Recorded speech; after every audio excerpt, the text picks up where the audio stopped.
ಆತ್ಮೀಯ H16 news ಅರ್ಥಾತ್ ಸಿದ್ದರಾಮಯ್ಯಗೆ ಸ್ವಾಗತ. ನಾನು ನಿಮ್ಮವ MI ಅಥವಾ ಮಲ್ಲಪ್ಪ ಜೋತಾವರ್. ಆತ್ಮೀಯರೇ, ವಿಶೇಷವಾಗಿ ಬೆಳಗಾವಿ ರಾಜಕೀಯದ ಬಗ್ಗೆ ಒಂದಿಷ್ಟು ಮಾತಾಡಲೇಬೇಕಾಗಿದೆ. ಯಾಕೆಂತಂದ್ರೆ ದಿನದಿಂದ ದಿನಕ್ಕೆ ಇಲ್ಲೇ ಕಾಂಪಿಟೇಷನ್ ಜೋರಾಗ್ತಾ ಇದೆ. ಯಾಕಂದ್ರೆ ಜಿಲ್ಲೆ ಮೇಲಿನ ಹಿಡಿತವನ್ನು ಆಲ್ರೆಡಿ ನಮ್ಮ ಜಾರಕಿಹೊಳಿ ಸಹೋದರರು ಹಿಡಿಯುವಲ್ಲಿ ಯಶಸ್ವಿಯಾಗಿದ್ದಾರೆ. ಅದನ್ನು ಇನ್ನಷ್ಟು ಗಟ್ಟಿಗೊಳಿಸುವಂಥ ಹೆಜ್ಜೆ ಆಗ್ತಾ ಇದ್ದಾರೆ. ಹೀಗಾಗಿ ಅವರಿಗೆ ಇರುತ್ತಿರುವಂಥ ಮೇನ್ ಅರೈವಲ್ಸ್ ವಿರೋಧಿಗಳಂದರೆ ಯಾರಪ್ಪ? ಒಬ್ಬರು ಪ್ರವೇಶ್ ಕತ್ತಿ, ಇನ್ನೊಬ್ಬರು ಸೌದಿ. ಇವು ಇನ್ನುಳಿದವರು ತೆರೆ ಮರೆಯಲ್ಲಿದ್ದಾರೆ.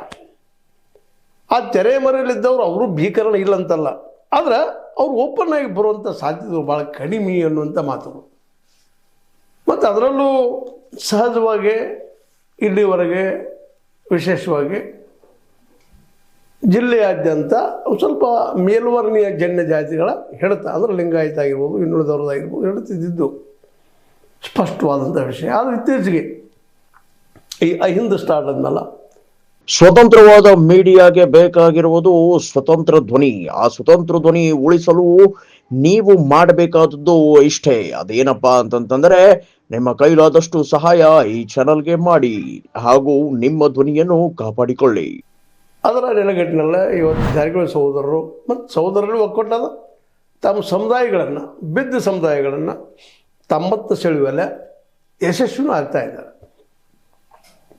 ಈಗ ಅವ್ರಿಗೆ ಬೇಕಾಗಿದ್ದು ಸಂಪೂರ್ಣವಾಗಿ ಬೆಳಗಾವಿ ಜಿಲ್ಲೆ ಮೇಲೆ ಹಿಡಿತ.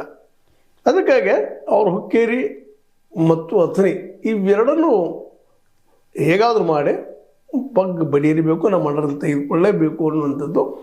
ಆದರೆ ರಾಜಕೀಯವಾಗಿ ಹಿಂದಿನ ಗುಂಡಾಗಿರಿ ಇವತ್ತು ಕಂಡು ಬರ್ತಾ ಇಲ್ಲ, ಅದು ಬರಬಾರ್ದು ಕೂಡ. ಯಾಕೆಂತಂದ್ರೆ ಇವತ್ತು ಜನ ಎಚ್ಚರ ಆಗ್ತಾ ಇದ್ದಾರೆ. ಹಿಂದೆಂದಿಗಿಂತಲೂ ಇವತ್ತು ಅಲರ್ಟ್ ಆಗಿದ್ದಾರೆ ಯುವ ಜನಾಂಗ.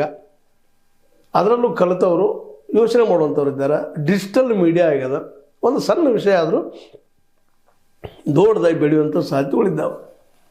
ನೋಡ್ರಲ್ಲ, ಈಗಾಗಲೇ ನಮ್ಮ ಸೌದಿಯವ್ರ ಮೇಲೆ FIR ಆಗಿದ್ದು ಎಷ್ಟು ವೈರಲ್ ಆಯಿತು ಅನ್ನೋದಂಥದ್ದು. ಅಂದ್ರೆ ಗುಂಡಾಗಿರಿ ರಾಜಕೀಯ ಅದರಿಂದ ಹೊಡೆದು ಹೆಚ್ಚು ಯಾರಿಗೆ ಬಿಡ್ತದೆ ಅದು ಮಾಡಿದವರಿಗೆ. ಇವರು ಸೌದಿಯವರು ಸೌಮ್ಯವಾಗಿ ಏನೋ ಮಾಡ್ತಾಯಿದ್ರು ತೆರೆಮರೆಯಲ್ಲಿ. ಇವತ್ತು ಅದೊಂದು ಕೇಸ್ನಿಂದಾಗಿ, ಅದೇ ಕಾರಣದಿಂದ ಮುಖ್ಯಮಂತ್ರಿಯವರಿಂದಾಗಿ ಸಿಗುವ ಒಂದು ಮಂತ್ರಿಮಂಡಲ ವಿಸ್ತರಣೆ ಸಂದರ್ಭದಲ್ಲೇ ಮಿನಿಸ್ಟರ್ ಆಗುವ ಹೋಪ್ಸ್ ಇದ್ದಾವೆ, ಇಲ್ಲಂತಲ್ಲ. ಆದರೆ ಅದಕ್ಕೊಂದೊಂದು ಅಡ್ಡಗಾಲಾಗುವ ಸಾಧ್ಯ